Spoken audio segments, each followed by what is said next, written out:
Chapter 9, Islam. The third great influential religion that grew from the book and the God is, of course, Islam. Once again, a study of religion captured by power, but once again it was not conceived as a power. Regardless of what one draws from Muhammad's vision of the archangel, his concept of the religion was one of love and peace. This was the same philosophy as Christ. However, Christ and early Christians under persecution refused to protect themselves and retaliate. Muhammad gave in and the first decided that violence was acceptable as self-protection, a practice that, proven successfully, logically moved to conquering and power.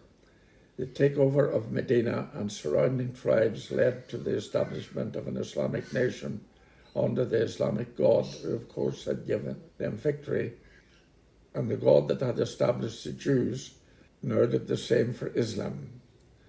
The power of the sword built a great nation of disparate peoples, a nation of peace, education and culture, until its defeat by the might of Rome. Though defeated militarily, the Arabs held to Muhammad and his religion and vision, and though torn by internal ideological difference, continued to wield great influence in world affairs. Though defeated, their faith in Allah and Muhammad is indestructible, and the religion is all-consuming.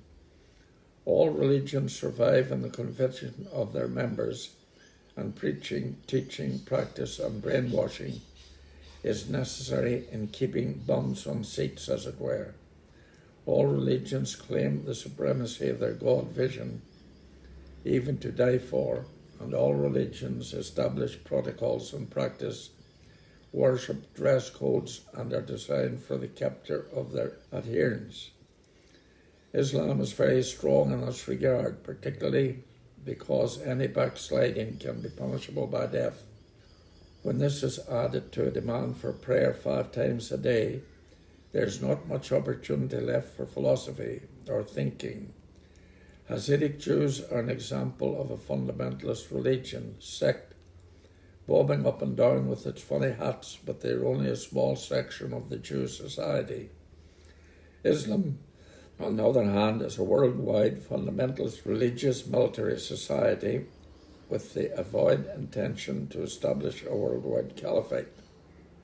They should be a rich and modern progressive society because they own much of the oil that the world demands. Instead, they've squandered their opportunities through corruption, hereditary family power structures, lack of education, except for Quranic teaching, their suppression of women and refusal to move away from the religious and social practices of the Middle Ages. This is because these practices maintain the role of the power elites and enshroud the authority of men. Nowhere is this more evident than in the dress codes that they now accept as ordained by Allah, though not by Muhammad. The beards, the shawls, and the burqas. The reality is that these things had nothing to do with religion. Islam is an Arab religion, born to a desert people in a very harsh religion and lifestyle. For the men, beards and shawl practices protected them from the sun and the sand. And because women had no beards, the burqa evolved to protect them.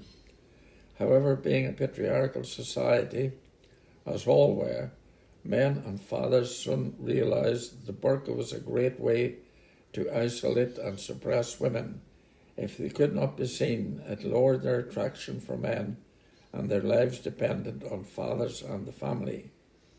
They became possessions to be used, abused, traded or killed, virtually slaves without value in the world of men. This savage desert inheritance was not our teaching of Muhammad. His teaching elevated women to a status and treatment unprecedented for his time. But his inheritors were not about to give up their power and ancient practice. Their corruption alone condemned Islam to lose half the ability of their population, and a lot of their women have become so brainwashed down the centuries like Pavlov's dogs. They accept that this is their life as ordained by Allah. The riches of Islam flowing from the oil fields she owns goes mostly to the pockets of the elite and the civilization it should have uplifted remains uneducated, poverty-stricken and fundamentalist, easily manipulated with an endemic burning hatred of Israel, Jews, Christians, America and Western society in general. It is this mistake that has given the world these last few years the scourge of terrorism, linked to a religious belief in afterlife in a paradise that will not exist, provided by a God that doesn't exist but manipulated by power centres. The armies of terror will cause great damage to our world society. For any terrorism to exist, it must be tolerated and supported by those it pretends to represent, and it represents those who hate what it dictates. Presently, that is Israel and America. If it can separate those two and force America back to our borders, then that will make way for a new power structure to emerge in the world.